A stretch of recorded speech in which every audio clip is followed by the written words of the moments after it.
یہ انتقام یہ لوگ یورپ سے اور امریکہ سے عیسائیوں سے بھرپور طریقے پر لے چکے ہیں. شرم اور حیا نام کی کوئی شے نہیں ہے، عصمت و عفت کا کوئی حساب نہیں، کوئی ذکر ہی نہیں. اور گواہیاں کیا ہیں؟ پریزیڈنٹ کلنٹن نے کہا تھا 2 سال پہلے یا 3 سال پہلے، وہ جو ان کی اینوئل سپیچ ہوتی ہے، State of the Union address, اس نے کہا تھا عنقریب ہماری قوم کی اکثریت حرام زادوں پر مشتمل ہوگی. یہ حرام زادے کا لفظ میں نے ترجمہ کیا ہے born without any wedlock. ایک تو ہوتا ہے ایک مرد اور عورت کی شادی ہوئی ہے، نکاح ہوا ہے، پھیرے پڑے، کچھ بھی ہوا ہے، لیکن اعلانیہ طور پر وہ اب شوہر اور بیوی کی حیثیت سے ہے، تو ان کی اولاد ہو رہی ہے، جائز اولاد ہے. ایک بغیر شادی کی اولاد ہو رہی ہے تو یہ حرامی ہے، حرام زادے ہے. انہوں نے کہا کہ ہماری قوم کی اکثریت حرام زادوں پر مشتمل ہے. ہومو سیکسولیٹی، لیسبینز، گیز، اور بالکل ڈکلیئر کرتے ہیں. پادری ڈکلیئر کرتا میں گے ہوں، سینیٹر ڈکلیئر کرتا میں گے ہوں. انہیں کوئی شرم ہی نہیں، اس کے اندر کوئی حجاب نہیں، اعتراف کرنے کے اندر کہیں بھی کسی طرح کی رکاوٹ نہیں، ہچکچاہٹ ہی نہیں. یہ جس کو کہا جائے گا پرمیسو ہیڈونزم، جنسی لذت ہر طریقے سے حاصل کی جا سکتی ہے. زنا بالرضا ہو تو کوئی جرم ہے ہی نہیں. ہاں زنا بالجبر ہو تو جرم ہے، بالرضا ہو کوئی جرم نہیں، جرم ہے ہی نہیں سرے سے. ساری اخلاقی اقدار کو اس طریقے سے انہوں نے ملیا میٹ کر دیا ہے. البتہ ابھی یہ تیسرا معاملہ کچھ عالم اسلام کی حد تک ابھی پورا ان کا پروگرام مکمل نہیں ہو سکا. ہمارے ہاں ابھی کچھ خاندانی نظام کی بنیادیں باقی ہیں. کچھ والدین کا ادب ہے، ان کی عزت ہے، ان کی خدمت کو انسان اپنے لیے سعادت سمجھتا ہے. بیوی اور شوہر کے درمیان محبت، الفت، باہمی اعتماد کی کچھ فضا ہے، خاندانی نظام ہے. اگرچہ تیزی سے بگڑ رہا ہے نظام ہمارا، اور ہمارا ایلیٹ طبقہ اوپر کا جو ہے وہ مغرب کے طرز پر جا چکا ہے، لیکن ہماری مڈل کلاسز میں، لوور کلاسز کے اندر ابھی کچھ اقدار ہیں شرم کی، حیا کی، عصمت کی، عفت کی. آپ پورا زوردار طریقے پر مہم چلا رہے ہیں کہ مسلمان ممالک سے بھی یہ ساری اقدار ختم کر دی جائے. چنانچہ نوٹ کیجئے، قرآن مجید میں 2 جگہ پر اللہ تعالیٰ نے اہل مکہ کو وارن کیا تھا. اولم یروا انا ناتی الارض ننقصها من اطرافها، کیا یہ قریش دیکھ نہیں رہے کہ ہم رفتہ رفتہ ان کی طرف بڑھ رہے ہیں، چاروں طرف سے ان کے گرد ہمارا گھیرا تنگ ہوتا جا رہا ہے. ان کے گرد جو قبائل آباد ہیں وہ ہمارے حلیف بنتے جا رہے ہیں. یہ سورہ رات کی آیت ہے، اور اسی طرح سورہ انبیاء میں ہے افلا یرون انا ناتی الارض ننقصها من اطرافها. تو اسلام گھیرا تنگ کر رہا تھا رفتہ رفتہ کفار مکہ کے گرد.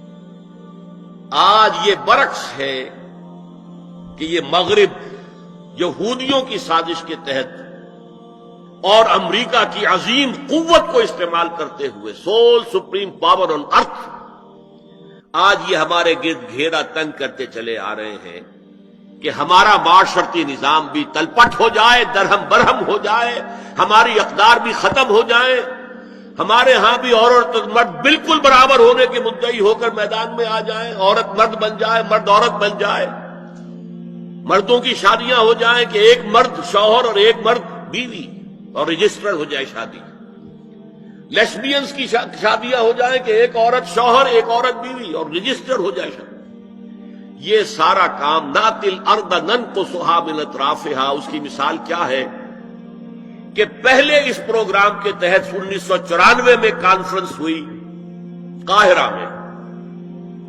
عرب ورلڈ کا وہ مرکز ہے، اس لیے کہ عربوں میں تعلیم کے اعتبار سے، ٹیکنالوجی کے اعتبار سے سب سے آگے مصری ہے. تو یہ چونکہ ان کا ثقافتی اعتبار سے امام ہے، وہاں جا کر انہوں نے ڈیرا لگایا اور ان افکار کی اور ان نظریات کا پرچار کا معاملہ کیا. دوسری 1 سال کے بعد کانفرنس کر دی بیجنگ میں، تاکہ ادھر سے اور ایک اور طرف سے گھیرا ڈالا جائے اور عالم اسلام کا جو یہ حصہ ہے ایشیا کا، اس کے اوپر اثر انداز ہوا جائے. اور اس کے بعد بیجنگ +5 کانفرنس ہوئی ہے، اور یہ ہوئی ہے United Nations Assembly, United Nations Organisation کی جنرل اسمبلی کے تحت، اور یہ ہوئی ہے جون سن 2000.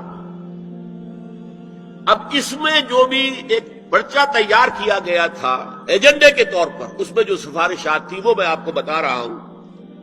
امپیکٹ ایک رسالہ نکلتا ہے لندن سے، اس سے میں نے یہ چیزیں لی تھی، اور انگریزی ہی میں ہم نے ایک دفعہ بڑی تعداد میں اس کو شائع کر کے تقسیم بھی کیا تھا. لیکن اس وقت میں صرف آپ کو یہ بتا رہا ہوں کیا فیصلے تھے، کیا کرنا ہے. نام اس کا کیا تھا کانفرنس کا؟ Women 2000، gender equality, development and peace for the 21st century. Preparatory document میں نمبر 1، ہومو سیکسولیٹی کو نارمل سیکسول اورینٹیشن قرار دیا جائے. کوئی جرم نہیں ہے. مرد مرد سے شہوت رانی کرے، عمل قوم لوط، یہ کوئی جرم نہیں، کوئی حرام نہیں، کوئی بری شے نہیں. نارمل اورینٹیشن ہے، یہ مزاج ہے. ایک شخص جو ہے عورت سے اپنی خواہش پوری کرنا چاہتا ہے، ایک مرد سے کرنا چاہتا ہے، تمہیں کیا اعتراض ہے؟ ہومو سیکسول میرجز کو تسلیم کیا جائے، جو اب تسلیم ہو رہا ہے. یورپ کی کئی ریاستوں میں رجسٹریشن شروع ہو چکی ہے، امریکہ کی، یورپ میں تو پہلے سے ہے، اسکینڈینیوین ملکوں میں پہلے سے موجود ہے. نمبر 3، عورتیں گھر کا کام کاج کرنے سے انکار کر دیں یا اس پر ویج طلب کریں، مزدوری دو ہمیں، محنت دو تب ہم کام کریں گے. یہ چولہا جھونکنا، یہ روٹی پکانا، برتن دھونا، یہ اس کے لیے ہمیں اجرت چاہیے، لیبر چاہیے. نمبر 4، عورتیں حمل اور وضع حمل کی جو تکلیف برداشت کریں اس پر بھی شوہر سے اجرت لیں. نمبر 5، اگر کسی وقت کسی عورت کی طبیعت آمادہ نہ ہو ہم بستری کے لیے اور شوہر مجبور کرے تو اسے میریٹل ریپ قرار دیا جائے. یہ زنا بالجبر ہوگا جس کی سزا دی گئی. شوہر اور بیوی کا معاملہ ہے. وہ بیوی کی طبیعت کسی وجہ سے آمادہ نہیں ہے اور شوہر انسسٹ کر رہا ہے تو یہ میریٹل ریپ، شادی شدہ ریپ، شادی شدہ لوگوں کے مابین زنا بالجبر شمار ہوگا. نمبر 6، پروسٹیٹیوشن کو ایک باعزت پیشہ مانا جائے اور ان کو پروسٹیٹیوٹس نہ کہا جائے بلکہ سیکس ورکرز، سیکشول ورکرز. جیسے مرد ہے وہ اپنی جسمانی قوت استعمال کر رہا ہے، وہ چلا رہا ہے، کسی چلا رہا ہے، یا وہ کہیں اینٹیں ڈھو رہا ہے، یا کوئی اور دماغی صحت استعمال کر رہا ہے، ڈاکٹر بیٹھا ہے اس نے لکھ رہا ہے، فیس لے رہا ہے. عورت بھی اپنے جسم کے ایک عضو کو استعمال کر رہی ہے تو وہ سیکشول ورکر ہے اور وہ پیشہ ہے اور وہ باعزت ہے، اس پر قتل کوئی قدر نہ ہو. 7، وراثت اور طلاق میں بالکل برابری، کوئی فرق نہیں. اب یہ خاص چیز تو معلوم ہوتا ہے کہ اسلام ہی کو ہدف بنا کر انہوں نے ایجنڈے میں شامل کیا ہے. اس کا نام ہے سوشل انجینئرنگ، معاشرتی تعمیر نو. پرانی تعمیر، وہ جو مولانا روم نے کہا تھا کہ اگر کوئی پرانی عمارت ہے نئی بنانی ہے تو پہلے گرانی پڑے گی. اولا تعمیر را ویرا کنن، تو پہلی تعمیر گرائیں گے تو دوسری بنے گی. لہذا یہ سارا سٹرکچر جو ہے سوشل، یہ ختم کر کے یہ نئی سوشل انجینئرنگ ہے جو ہمیں کرنی ہے، اور اس کا سب سے بڑا ٹارگٹ عالم اسلام.